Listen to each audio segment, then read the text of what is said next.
Hey everyone, Mr. Sujano here, your home for gaming, tech, news, and reviews. In today's video, I'm going over the best PlayStation 1 emulator on Android, ePSXe versus FPse. Let's get started.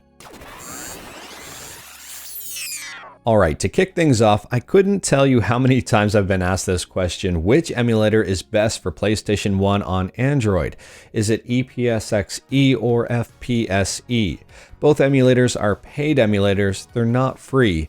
Well, unless you get them by illegitimate means via APK, but I'm not going to talk about that in this video, and I don't recommend it either. I'm going to talk about the paid versions today. So ePSXe will set you back $3.75. FPse will set you back $3.63. So there is a whopping 12 cents difference between the two apps, which really isn't too big of a difference at all.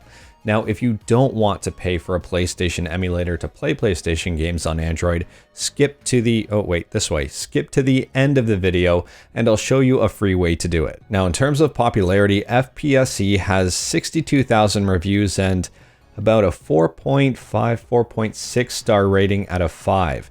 ePSXe has 44,000 reviews and a little higher rating here, about I would say that's 4.7 or 4.8 out of 5.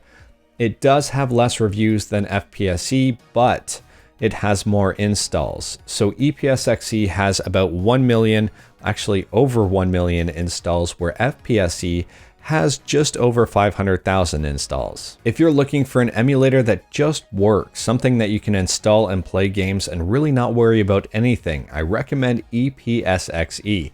ePSXe is incredibly easy to use. The menus are simple and straightforward. Configuration is easy, and you don't even need a BIOS file. Everything here is simple, straightforward, and just works. I also find ePSXe easier to use for multi-disc games. They have the change disc option right on the main menu. It's really easy and straightforward to use. If you're looking for an emulator with a lot of different customization options, a lot of different menus, and a lot of different ways to really tweak the emulator, then I would recommend FPse. Actually, I don't even know if I'd recommend it over ePSXe for those reasons, but at the same time, if you're looking to tweak absolutely everything about the emulator and have a lot of different options, a little bit more than ePSXe, then FPse might be up your alley. A prime example of something that FPse requires right out of the gate: if you play this game in landscape mode, it will stretch the image to the screen and distort what you're trying to do. You have to change it back to 4:3 ratio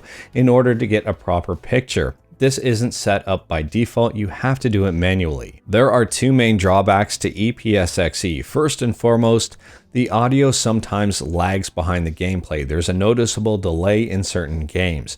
You can adjust this to a certain degree, but at the same time, sometimes ePSXe does have this problem. The second thing is the fact that OpenGL isn't included by default. If you want to use OpenGL within ePSXe, you have to download another app. This one is free on the Google Play Store, but it is a bit of a hassle since it's not included within the original app. If you're an advanced user, you probably want to take advantage of OpenGL. If you're a novice user, you probably don't need this at all, but OpenGL does allow for, I would say, a bit of a better emulation experience. On the other hand, FPse downloads OpenGL automatically so you can use it right away. Overall, I would recommend ePSXe over FPse for most people. I do have both emulators installed on my phone and I tend to favor ePSXe over FPse. I even did a video just over a year ago on how to configure ePSXe on your phone, and it still holds true today, so I will leave a link to this in the description below if you do want to check it out. And now for those of you who don't want to pay $3.75, you want a free option, I can completely respect that. I would highly recommend RetroArch in this case. RetroArch is an incredible app.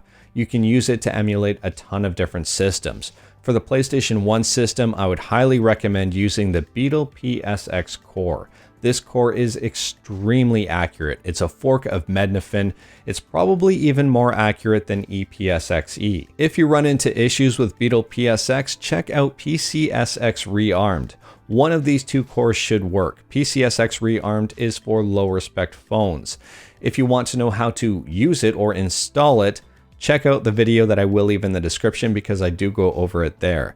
Anyways, that is all I've got for today. Let me know what your thoughts are about ePSXe, about FPse, about RetroArch in the comments below. If you like this video, leave a like. If you didn't like this video, leave a like. Hit that subscribe button, check out my other videos. Thank you everyone, take care.